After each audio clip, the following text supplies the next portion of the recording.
embracing today as the only thing that exists, I think is the number one enhancement.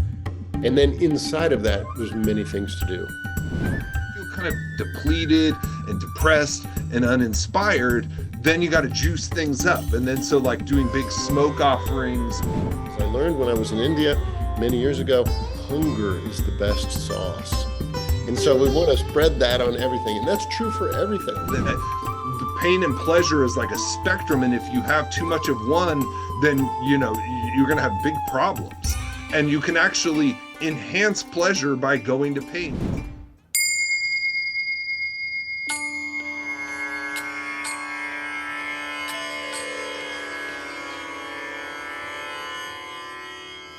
Welcome, everybody, back to the Denver Dzogchen podcast. I'm your host, Damian Abel, and I'm here once again with Joseph Wagner.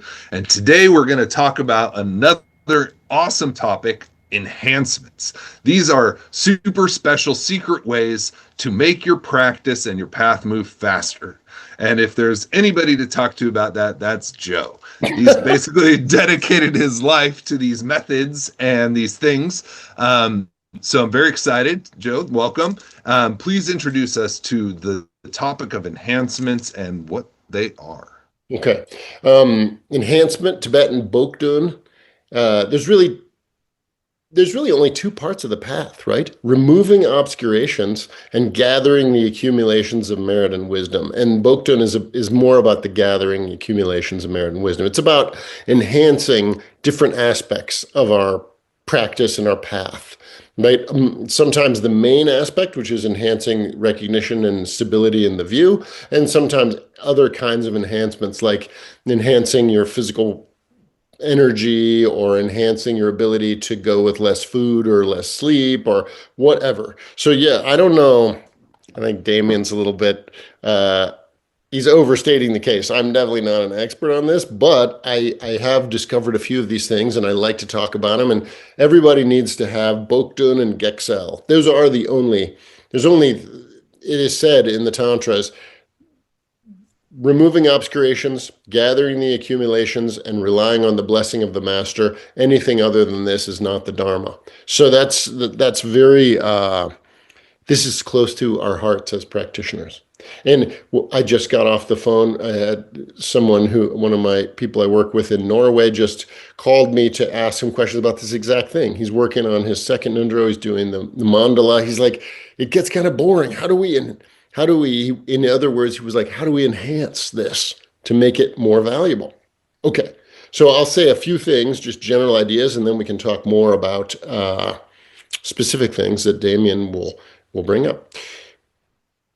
It seems to me that the number one enhancement, there are two types of people. There's the types of people who benefit from being on the positive, and there's the type of people who benefit from the negative. In general, Buddhism tends to speak to people who think more on the negative side, right? Because the first thing the Buddha said was life is suffering. He could have said anything.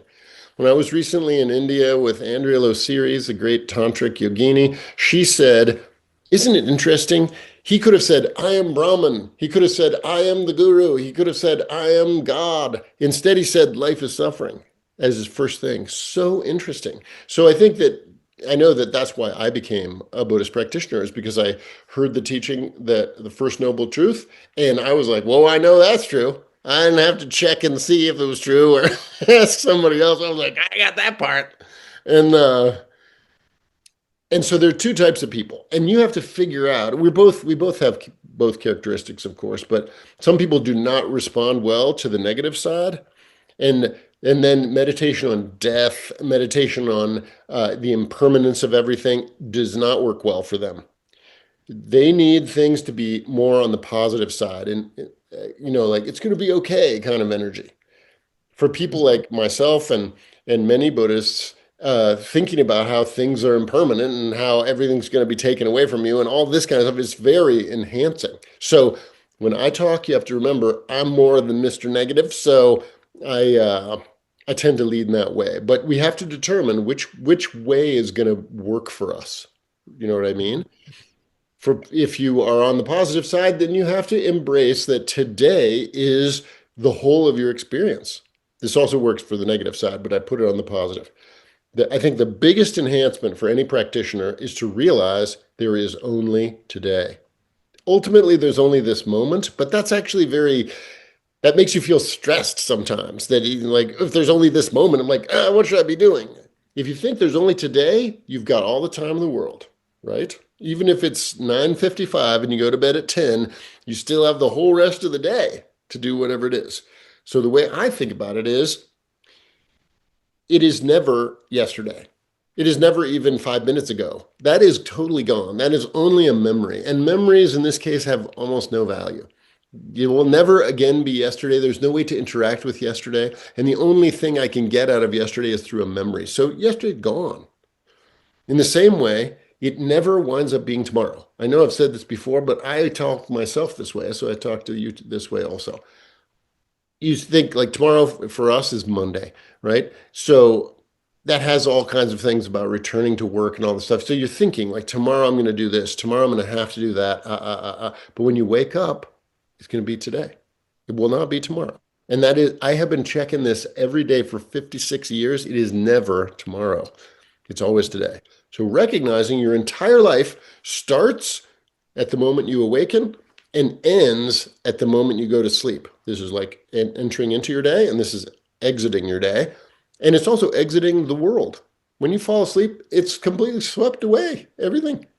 If you embrace that, this is the ultimate enhancement because you realize if you're a negative type person, you're like, I only have today, I got to make it worth it. If you're a positive type person, you're like, I got all day, right? Sometimes it works for both of us. And everyone has to be their own guru in this to determine, does it work better to think on the negative? Or does it work better to think on the positive? This is really, it sounds so simple, but it is so powerful. The more you think about it, the more true it is. It's always been today. We're kind of in our own little groundhog day or whatever, right? I woke up this morning and I came out of nowhere. Where? Just like where my fingers are above the screen, and I came into being.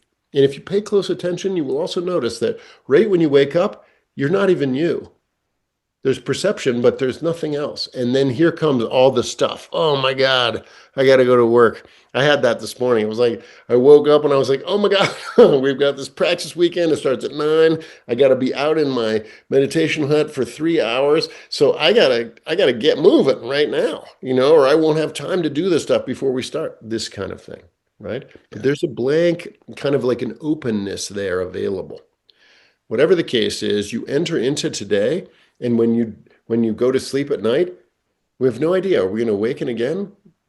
We don't know. So we can really let go of stuff at night. This embracing today as the only thing that exists, I think is the number one enhancement. And then inside of that, there's many things to do, right? When you're feeling really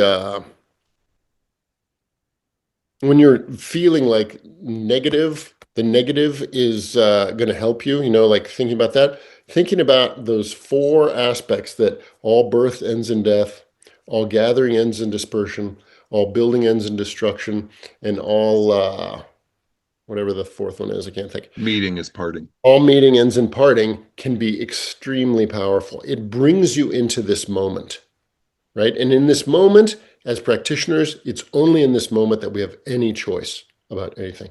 We cannot do anything in 5 minutes, right? We can never get to 5 minutes. And the past, as I said, is so gone that no one can bring it back.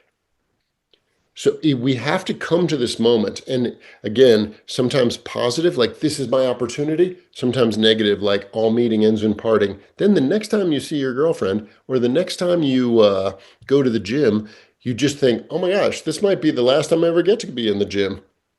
And that kind of turns positive people into negative and vice versa. You can use it both ways.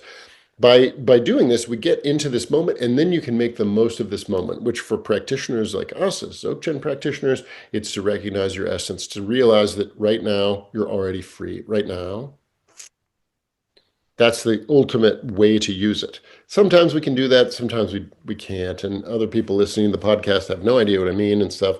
Seek out a qualified teacher, and they will point this out to you. That's important. But we really have to get to this moment. And it's much easier to get to it when you realize your day started and so did your life, and your day ends and so does your life. You've got only this day. And then in that day, you can do anything. Because another secret enhancement, no one cares. Nobody gives a damn about what you do or what you think, whether you perform your practice going like this the whole time, or whether you perform your practice like some sort of like what you imagine a siddha to do, makes absolutely no difference because nobody cares. Your lama does not know, and they do not. It's not they don't care in a negative way. Usually, I don't care sounds like attack, but they just don't have time to think about it. So you can do whatever you want. So the key thing is to do. Of course, we have to do what we have to do in our lives, but as practitioners, we're trying to embrace that within making this life meaningful. And when are we going to do that? Today. So I don't know about you guys, but I try to do all my practices every day, right? Every day in our Sangha, everybody does POA every day. Why? Because this could be it. And I don't want to die tonight and be like, well, I didn't do POA for the last 2 weeks because I was too lazy. I do POA today. And that, of course, is another way of bringing your attention into this moment. You realize like, wow, I don't know how long I've got. I mean, in one of the teachings of Guru Rinpoche, he says, people die even without intending to, which I think is so funny, as if some people intend to, right? Very few. Yeah. We don't know when it's going to happen. So by thinking about that, again, we come into this moment, and then we got an opportunity. Am I going to do what I always did? Just wander off in my thoughts and my worries and stuff? Or am I going to recognize the essence? These are just some enhancements. I can go on for a million centuries, but I don't want to dominate. So you let me know where you want to go with this.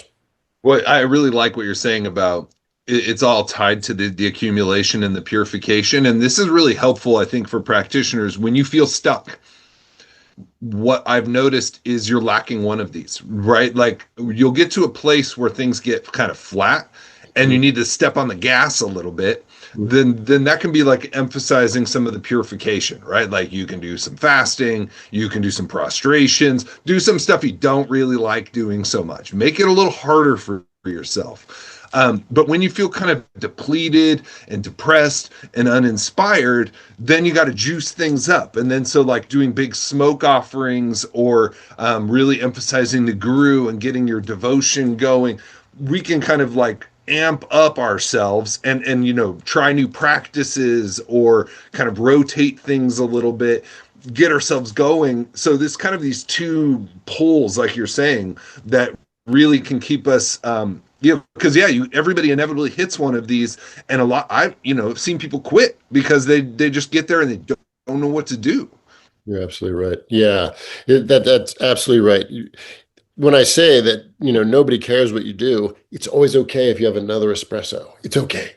So do whatever you have to do. When things are flat and you need that energy, then you can do something hard. Like, okay, get off your cushion in the middle of your session and do 10 push-ups or 20 push-ups.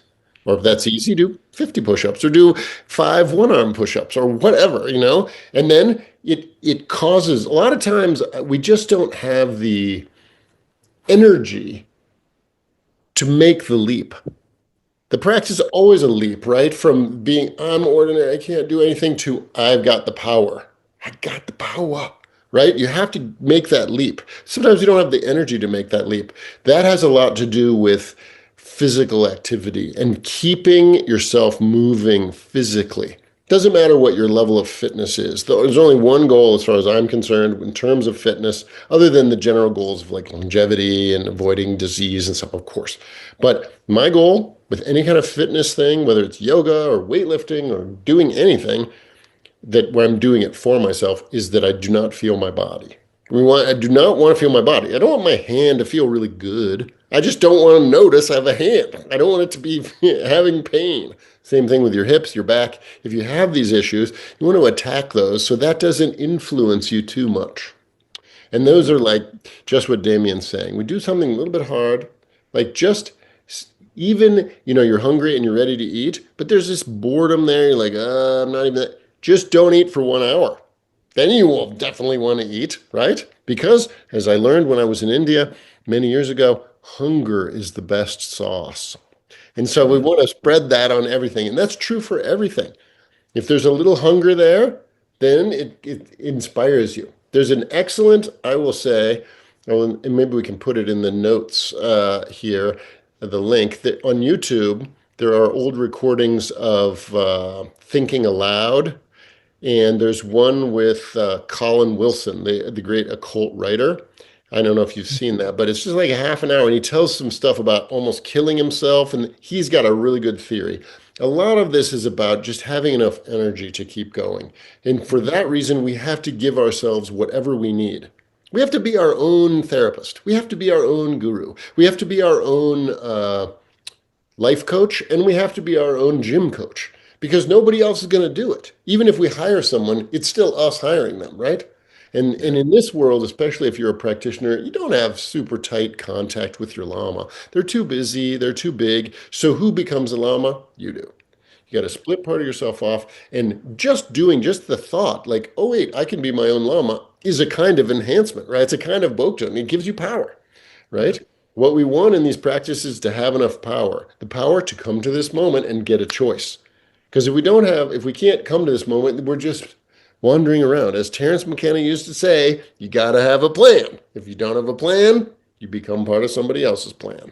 And we are all part of somebody else's plan most of the time. And that person that we're part of their plan is our samsaric, unenlightened, absurd self. And that person has only worldly goals of like a better experience of going to Germany or whatever ridiculousness, a nicer restaurant, whatever. We got to get out of that mindset. And the way to do that is be your own kind of coach, Sometimes a nice coach, sometimes a not nice coach. Depends on what you need, right? Yeah.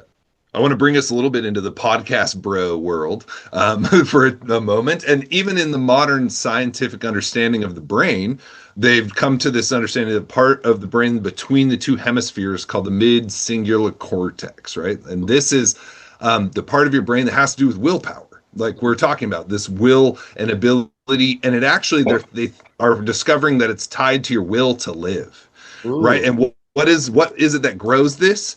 Doing stuff you don't want to do. And this is really fascinating. Why are people committing suicide all the time? Why is there's so much depression?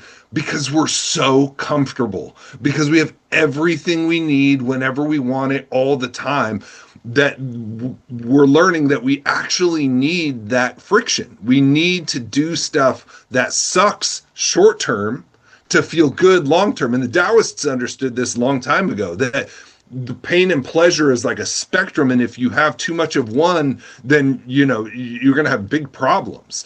And you can actually enhance pleasure by going to pain. This is exactly what you said about hunger being the best sauce, right? Like by enhancing pain, you actually enhance pleasure. And so we have to kind of play with this polarity.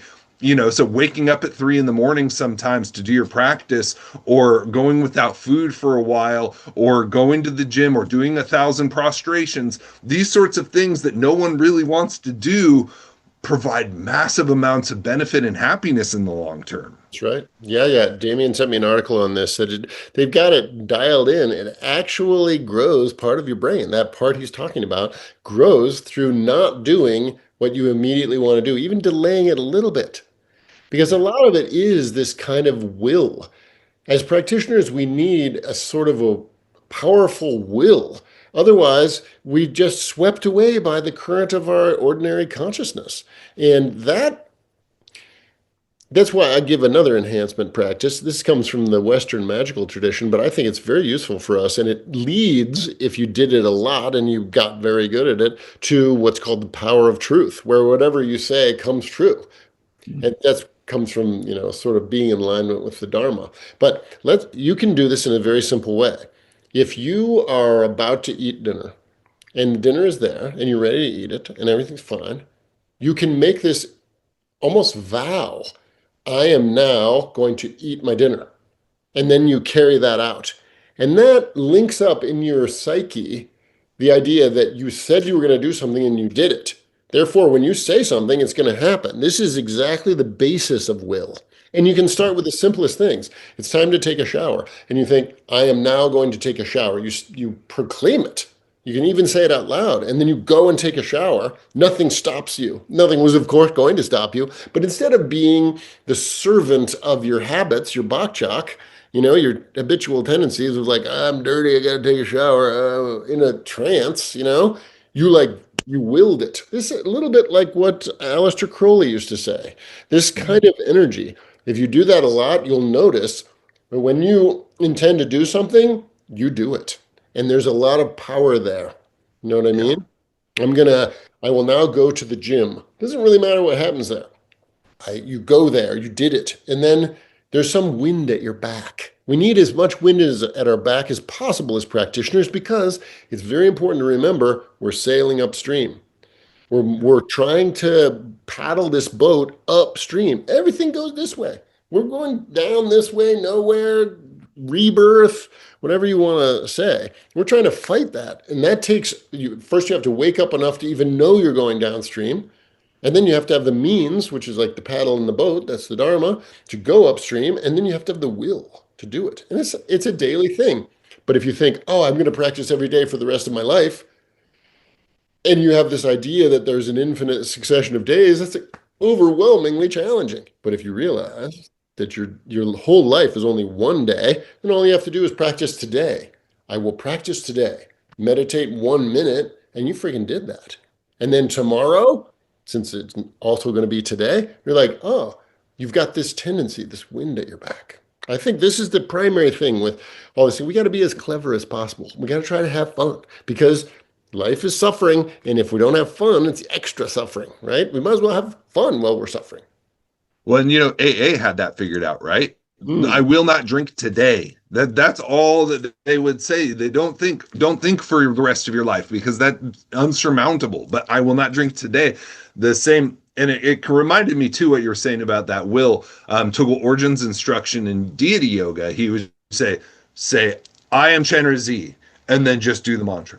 Yeah. So you're willing the yidam, the divine pride, through just this statement and this proclamation, and that energy kind of rides forward, even if you don't hold a perfect visualization, just the proclamation and then the mantra, and you're generating that power. I really like this. This ties into all kinds of vows, and I think that it's worth mentioning that it's like you said, do easy, achievable vows, and push yourself maybe a little bit, but don't do vows that you won't hold because then you get in the habit of breaking vows, which is bad news.